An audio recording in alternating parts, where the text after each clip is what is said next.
Yo la seconde 8, je vous fais un petit tuto pour vous montrer comment aller sur Pronote et utiliser toutes ces fonctionnalités. C'est parti parce que vous êtes des pas doués. Donc en gros vous allez sur internet, ce qui est un peu logique. Vous allez sur cette adresse, donc authentification et tout, je vous la mettrai dans le lien dans les commentaires.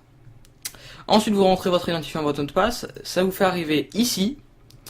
Donc ça vous vous en fichez un peu en quelque sorte, même si ça regroupe un peu tout.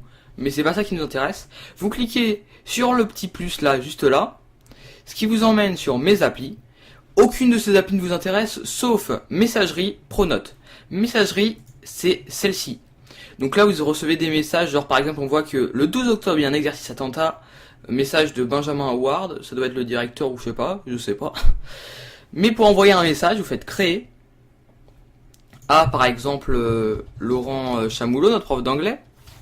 Hop là, il est tout en, il est tout en bas. Vous marquez, je sais pas quoi. Voilà. Je peux l'envoyer aussi à d'autres, je peux envoyer à deux personnes différentes en même temps. Objet, je dis par exemple projet anglais.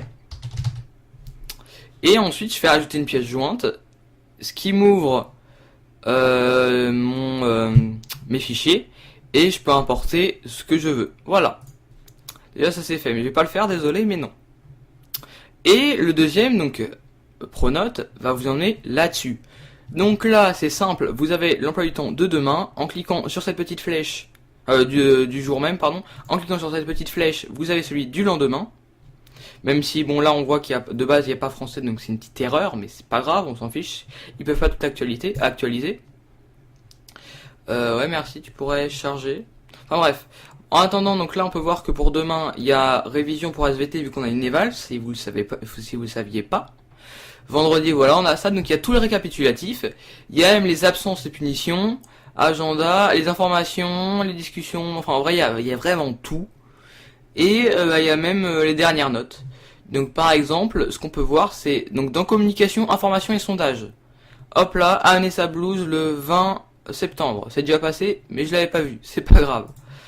Vie scolaire, donc là on a le récapitulatif de la semaine de l'emploi du temps. Par exemple, on peut voir que la semaine prochaine, il y a personne si, il y a la prof de français d'absente. Chaud. C'est nickel. Ouais, parce que c'est la 3e semaine d'octobre, donc c'est bien ça. Après, résultat, livret scolaire, on l'a pas. Compétences, on n'a rien non plus. Notes, ça par contre on les a. Donc désolé, je peux pas, je suis obligé de me vanter, vous voyez mes notes, hein. Non, je rigole, mais voilà, il y a toutes les notes là. Cahier de texte, vous avez le travail à faire, mais présenté comme comme ceci, pardon. Et mes données, c'est ça. Mais ça, je m'en fous. Enfin voilà. Donc je vous ai tout présenté, c'était un petit tuto vite fait parce que vous étiez pas doué. Donc si vous mettez-moi dans les commentaires si vous voulez d'autres types de tutos, genre par exemple si vous n'avez pas compris les fonctions que je vous les explique ou autre chose que vous voulez. Bon, à part par exemple les DM, je veux bien vous expliquer, mais c'est vous qui faites le boulot, hein, je fais pas le taf à votre place. Enfin bref, à la prochaine et salut.